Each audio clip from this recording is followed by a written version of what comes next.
Hey guys, hope you all are doing well, and as always, welcome back today to another video on AJ's Yard. Guys, today, we're doing this. The continuation of the Wolfenstein saga, which I've previously talked about, and particularly the next installment, and perhaps the best installment in the game, Return to Castle Wolfenstein.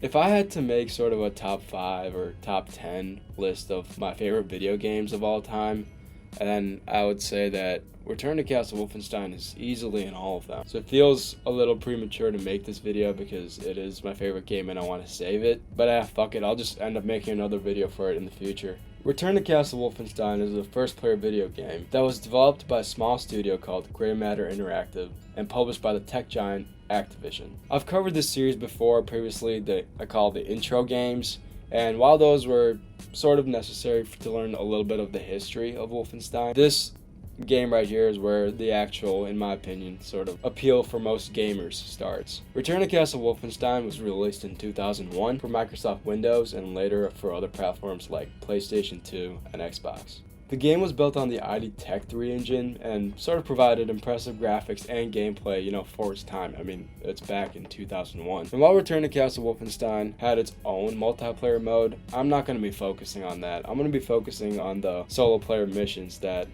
sort of took the world by storm when it first came out. Before you're even given a chance to, take a sip of coffee or anything, you're greeted by this awesome cinematic trailer that right away tells us what this game is about. It combines science fictional elements like undead warlords and magic sorcerers, and then merges that with Nazis and just the topic of World War II. And this combination is gonna kick some ass. Now let me just preface this before I sort of get into this. If you're asking me whether you should play this game, I'm going to tell you that that's an absolutely resounding fucking yes. But if you just want to stick around and hear me, here's all the reasons why Return to Castle Wolfenstein was so special.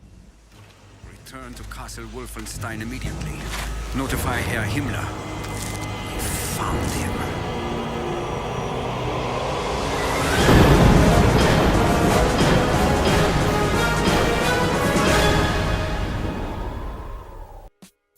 Return to Castle Wolfenstein is set during World War II and is a reboot of the classic Wolfenstein 3D. And while people were just getting introduced to the idea of first-person shooter games, the developers at Grey Matter Interactive really decided to take it up a notch for Return to Castle Wolfenstein. They made the atmosphere of the game a little more real, which felt lacking in a lot of the predecessor games. It's one of the first games to ever come out with a fully composed soundtrack. Bill Brown made each of the tracks, and let me just say, there's honestly not many games out there that make me feel the way this soundtrack has. I mean, that feeling that you get when the music's playing and you're escaping the castle and just the cinematics, it's a really fucking awesome feeling.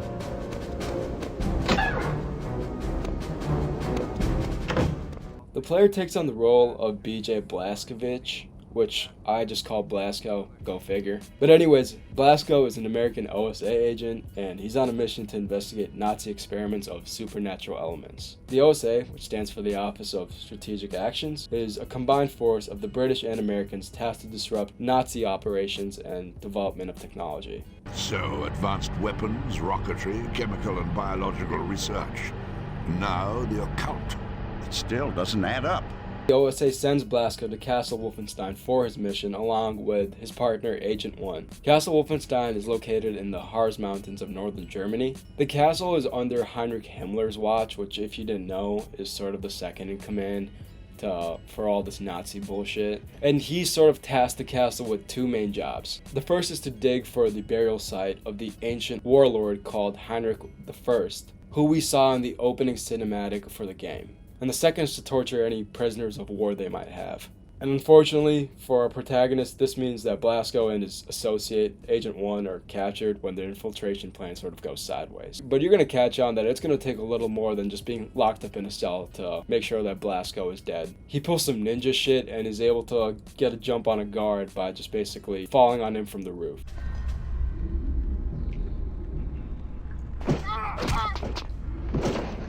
And it's from here that the game starts and the player takes control. With the first mission, you simply escape out of the castle, and it's a daunting one. Ah, there you are. Shackle that one to the wall and take the other one off the table. After escaping the castle, we end up in a local village, and then find our way through the catacombs and crypt before we have a boss fight in the defiled church. The OSA is able to pick Blasco up and gives him like a fucking minute to catch his breath before just sending him down right to the next mission. The mission after the forest all the way Blasco returns to Castle Wolfenstein may feel a little more basic and rudimentary. Blasco travels around Nazi Germany and even Sweden, infiltrating labs and weapon facilities, just generally disrupting Nazi operations. I think now is sort of an appropriate time to talk about the paranormal element of Return to Castle Wolfenstein, which is what I think makes it so special. Now, I was introduced to this game through my dad, and I'm sure if any of you know this game, you guys can relate to. But anyways, I was watching my dad play this game, and I was always scared because the atmosphere of the game is just dark. And I feel like the developers made it on purpose that even if you turn your brightness all the way up, it's not going to help. It's still dark. Possibly the scariest thing that I can remember from back then is when my dad would fight through those catacombs and come across those darn undead with just eerie and unsettling music in the background.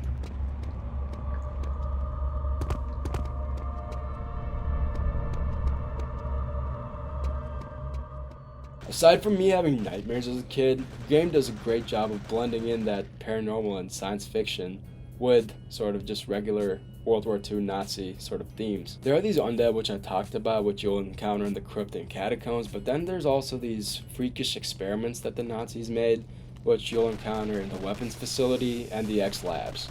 The two main experiments I'd say are the Lopers and the Uber soldiers.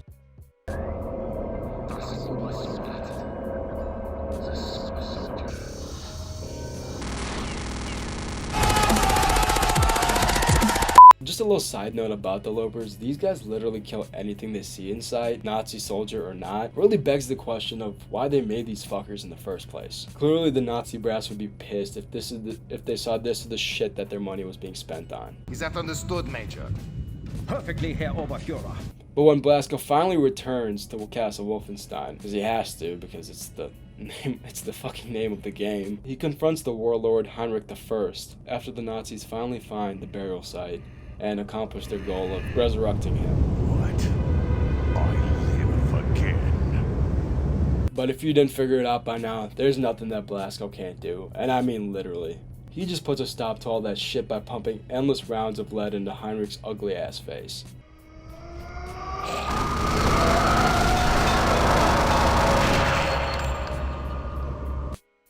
In terms of gameplay mechanics, this game is sort of at the top of its time. The shooting feels incredibly satisfying, both visually and acoustically, and Blasco carries weapons that are sort of famous and accurate for World War II, with one of the first that he collects being the MP40. I can still hear the MP40 sound clear in my head.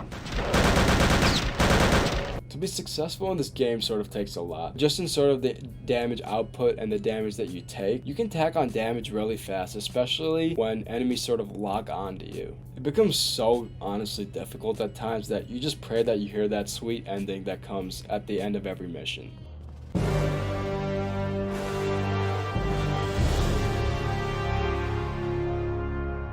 That said, I've died at so many parts of this game, and I save it at those points where I know I'm most likely to die, even though I've played it probably through like a dozen times by now. After the game is done and Blasco beat Heinrich, we get possibly the best sequence in the game. You'd think that after all the shit that Blasco has been through that he'd want a vacation, and his senior officers think the same. But if you haven't caught on by now, Blasco does not need vacation.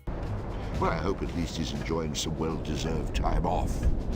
Oh, yes. He's off on a little R&R as we speak. Ah, excellent, excellent. Anything special?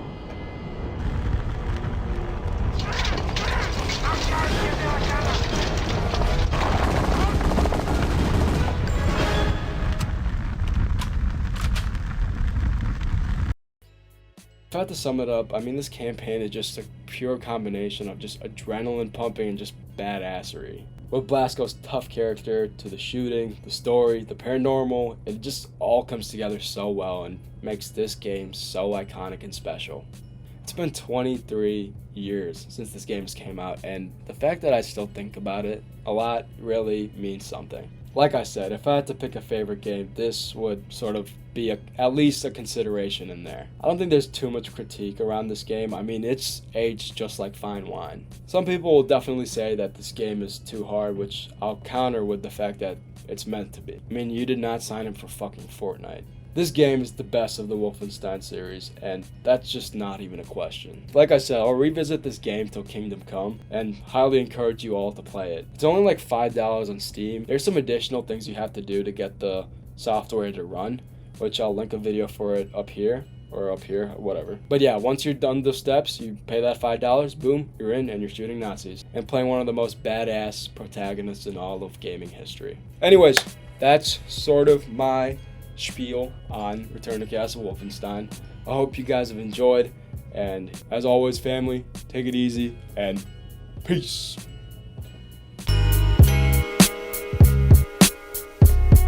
And listen, disclaimer, this is back for 2001, okay? It's pretty fucking good for 2001. Why do you have to fucking do construction right outside my house? It's not construction, it's a garbage truck.